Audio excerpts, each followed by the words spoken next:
Mmh. Et Allez. bonjour Delphine. Je suis bien content de t'avoir aujourd'hui. Bonjour Clément, bah écoute, plaisir partagé en cette veille de vacances. En plus, voilà, je termine sur une pointe un petit peu décalée, on va dire. Ouais, tout à fait. Et c'est chouette. Alors, tu sais que tu es la première interviewée. Il y a Thomas juste après toi, et puis d'autres encore. Mais tu es la grande première. Et écoute, D'accord, donc j'ouvre le bal. tout à fait. Et donc, on est là aujourd'hui pour parler de tous ceux qui entreprennent, intraprennent et extraprennent. Donc, tous ceux qui sont salariés, mais font d'autres choses aussi, soit pour l'entreprise, soit à côté. Et du coup, j'ai envie de te demander, Delphine, mais qu'est-ce que tu as entrepris toi de ton côté? Alors moi, j'ai une activité voilà, de plus de 20 ans dans le salariat en entreprise, hein, en tant que chef de projet. Et voilà, depuis 5 ans, bah, je développe une activité d'auto-entrepreneur que je commence à asseoir et à affiner, on va dire, en fonction de mes envies, de mes aspirations. En tant que thérapeute, donc thérapeute par l'accompagnement par le toucher et par la magie des plantes, sur voilà, diverses problématiques. Un accompagnement donc voilà, sur plusieurs séances, qui est à la fois un accompagnement dans la prise en charge de sa santé, de son mieux-être, le développement de la connaissance de soi et l'écoute au corps, puisque aujourd'hui on est souvent un peu déconnecté de notre corps. On le considère un petit peu comme un véhicule, mais voilà, le reste, il doit rouler, mais on ne lui demande pas d'autre chose et on ne l'écoute pas beaucoup. Donc voilà, j'ai vraiment eu cette aspiration et cette envie que, voilà, j'essaye aussi d'amener finalement avec ce que je suis dans le monde de l'entreprise, hein, indirectement. Le fait d'être à mi-temps me permet aussi de prendre du recul par rapport au monde de l'entreprise et donc mes collègues bénéficient quelque part un petit peu de mon énergie sur un plan différent dans le travail au quotidien en équipe. Bah, c'est une super transition parce que j'allais te demander justement tes collègues, mais qui sont-ils? Tu travailles où exactement? Alors, je travaille chez Onet depuis plus de 10 ans maintenant. Je fête ma 11e année dans quelques jours. Mais c'est Et voilà, une entreprise qui m'a donné l'opportunité de pouvoir développer mon projet extra-professionnel par rapport à l'entreprise et m'a vraiment facilité les conditions d'accès à ce mi-temps pour pouvoir m'accomplir, on va dire, sur un autre plan. donc la manière dont ça s'est passé justement, c'est que toi, en fait, le besoin que tu avais vis-à-vis de ton employeur, c'est qu'il te libère d'un temps plein vers un mi-temps. Oui. C'est principalement ça. Et est-ce que et indépendamment de ça, est-ce qu'aujourd'hui, maintenant, des connexions un petit peu entre ton métier chez Onet et Alors oui, puisque j'ai eu l'opportunité de travailler pendant plus de 2 ans en tant que bénévole à la Ligue contre le cancer sur un projet d'accompagnement d'aide au retour à l'emploi post-traitement cancer. Ok. Et donc là, j'ai aussi travaillé en lien avec les ressources humaines de mon entreprise qui ont été intéressées par le projet et qui ont souhaité s'investir aussi dans le projet. Donc finalement, ça m'a permis voilà, d'intégrer mon entreprise dans une autre dynamique et plus de l'amener sur mon volet de thérapeute, voilà, sur ce plan-là. Et à la fois, ça a été pour moi une belle expérience qui aujourd'hui m'amène sur de nouvelles perspectives professionnelles qui sont finalement le croisement de deux choses qui m'animent aujourd'hui, puisque j'adore travailler en tant que chef de projet, j'adore travailler en équipe, mener des projets, mais j'adore aussi mon métier de thérapeute. Et finalement, ce projet autour de la prise en charge patient et de la santé m'a permis de faire une synergie de ces deux projets. Et à aujourd'hui, voilà, c'est véritablement là-dedans que je souhaite m'accomplir en tant que, je dirais, chef de projet de santé et sociétal, c'est-à-dire sur tous les projets qui vont toucher le bien-être et la santé de l'individu ou du salarié dans son univers, que ce soit l'univers hospitalier, que ce soit son univers personnel, que ce soit son univers professionnel en entreprise. Et d'ailleurs, ben, voilà, j'ai l'opportunité de pouvoir démarrer un DU en éducation thérapeutique du patient là, à la rentrée scolaire pour pouvoir asseoir un peu plus cette expertise et pouvoir le proposer plus largement. Et non.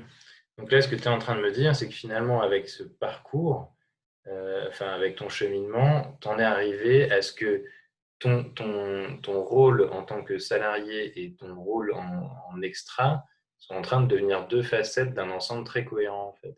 Tout à Ça, fait, c'est un voilà. moment qui est assez chouette, parce que j'imagine qu'au moment où tu as déclenché ton mi-temps et que tu as commencé ça, ta responsabilité chez Oné, elle était pas la même. Ah non, Hmm. Qu'est-ce que tu non, faisais? non. En fait, au début, j'étais responsable du département, ce qu'on appelle le responsable PMO.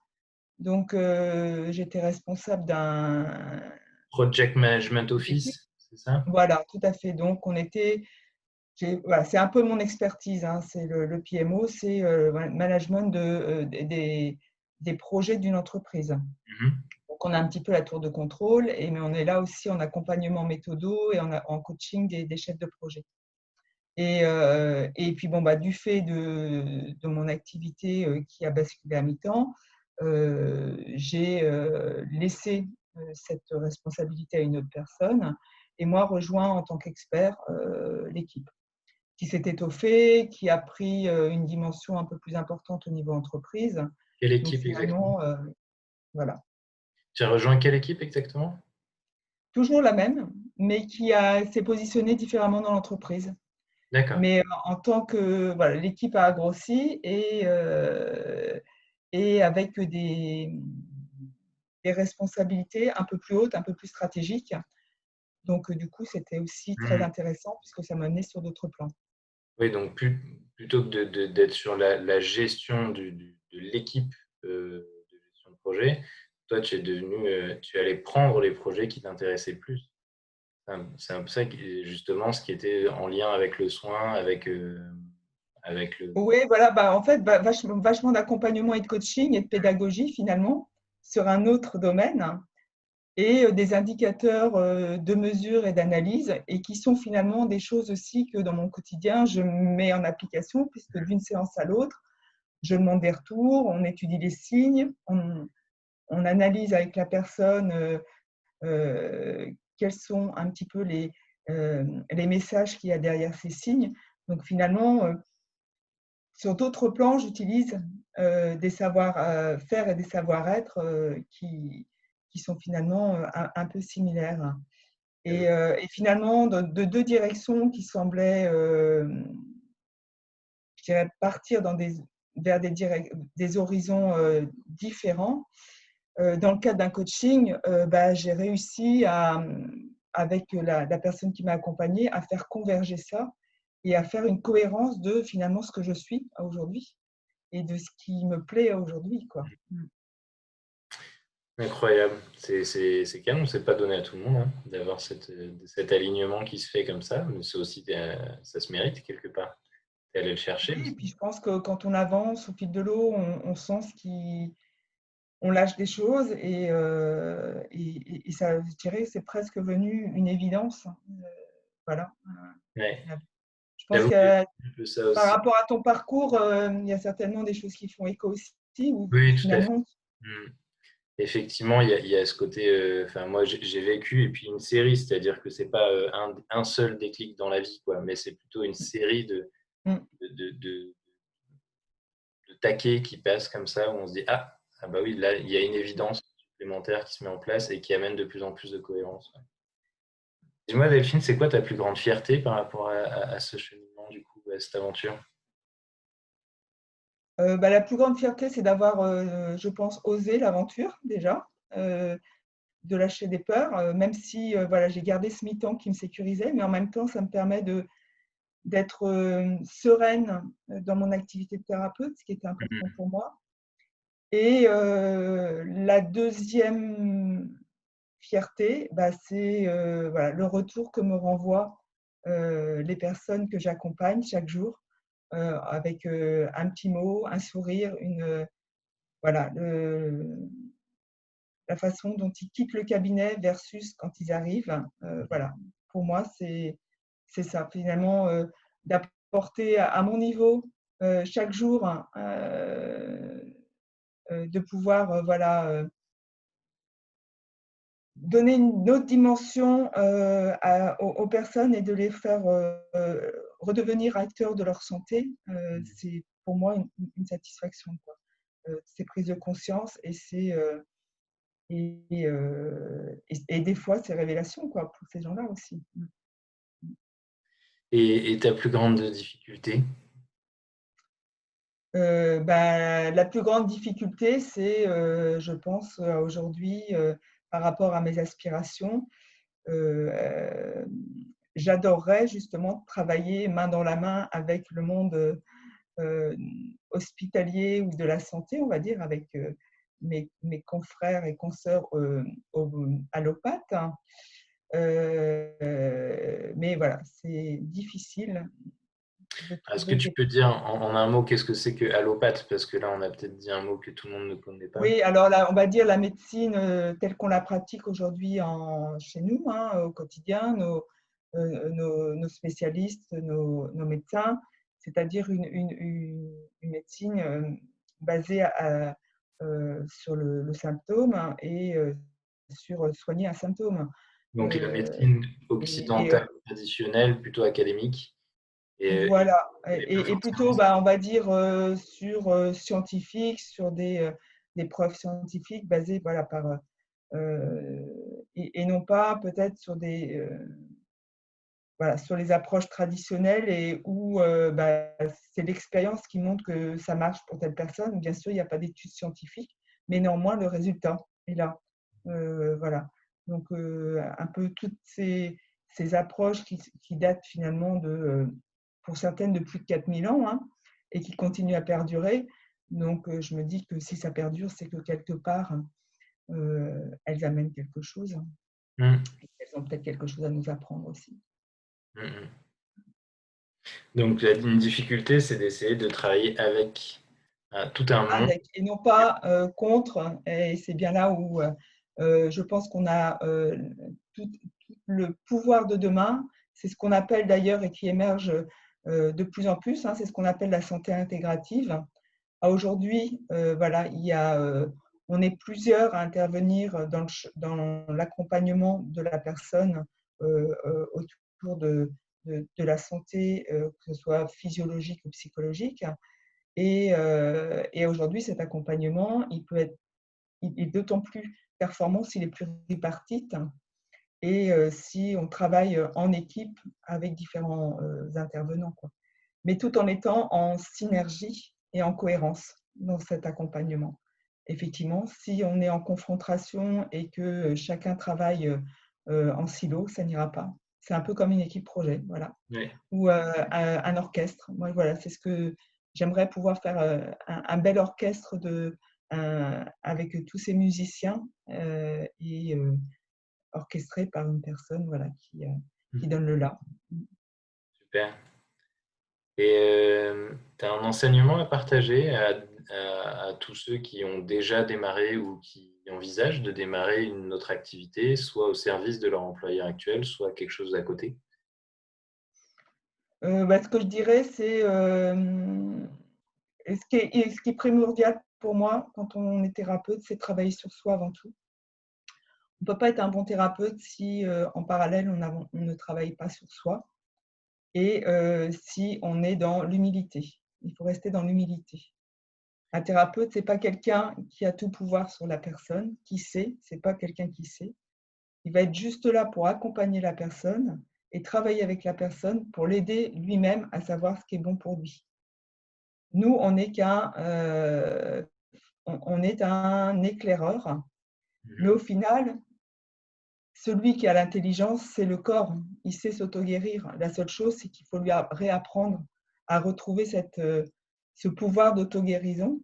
Et donc, ça, c'est aussi apprendre à la personne en étant à l'écoute des signaux que lui envoie le corps, en comprenant qui elle est, comment elle fonctionne, quels sont ses besoins, euh, voilà, de mettre en place dans son quotidien ce qui est bon pour elle. Alors, si je resitue un petit peu pour des personnes qui envisagent ou qui ont déjà démarré quelque chose qui n'est pas Mm, forcément de devenir thérapeute à côté de son mm. emploi actuel, il y a quand même des parallèles parce que la remise en question, elle va être super importante. Ouais, Et moi, je le sens, bah, c'est assez drôle, mais ce que j'entends quand tu dis écouter son corps, apprendre aux autres à écouter leur corps, c'est vrai à s'appliquer à soi-même. Et tu vois, j'avais quelque chose que j'ai pas géré, pas affronté ces derniers jours et qui m'a épuisé, qui m'a coûté, ça n'allait pas du tout, du tout, du tout. mm. Et hier, j'ai avalé la grenouille, comme disent les anglo-saxons, mais je suis allé le faire et ça m'a libéré une énergie complètement dingue. Et mon corps me le disait, Clément, Voilà. ça va pas, quoi. Ouais. C'est assez incroyable.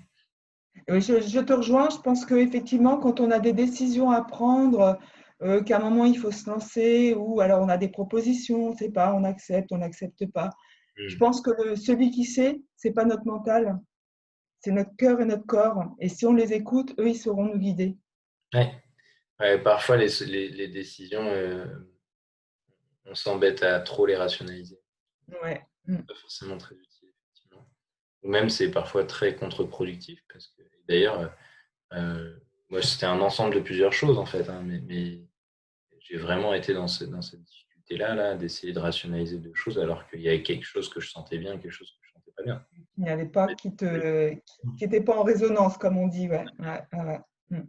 Et alors, une dernière petite question avant de te libérer, Delphine. Peut-être, là, je te prends par surprise en plus, mais est-ce que tu as une demande à faire à la communauté des autres qui, comme nous, ont entrepris autre chose en étant salariés au départ?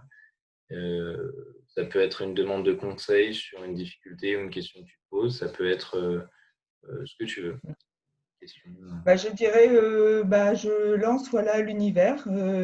J'ai voilà, posé mon souhait de pouvoir un jour travailler main dans la main avec le domaine de la santé, les institutions publiques ou privées.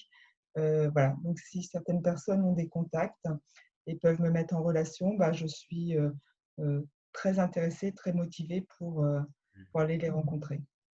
Donc, un docteur, un chef de service, quelqu'un du milieu un Un peu. responsable de service, un responsable d'EHPAD, un responsable de maison de santé privée, une association voilà, qui aurait un projet. Voilà, je suis voilà, fortement motivée, d'autant plus que j'aurai aussi un stage à faire dans le cadre de mon DU. Donc voilà, ça Raison. pourrait être une mise en application pratique. Super. Mais donc, du coup, ouais, si on connaît quelqu'un qui est un petit peu ouvert, que ce soit notre médecin traitant ou qui Mm, vient, ça peut être intéressant tout à fait. et ça pourrait vraiment faire des petits chouettes. Mm. Euh, un grand merci, Delphine. Comment tu Bah, te sens? écoute, c'est moi qui te remercie, Clément, pour cette initiative de pastille interview. Et puis bah, au plaisir de se rencontrer en vrai, hein, maintenant qu'on peut, Yes, dans un avec lieu. grand Et puis, plaisir. je te souhaite aussi bah, un beau développement, une belle rentrée. Et bien à toi aussi, un grand merci. Merci beaucoup.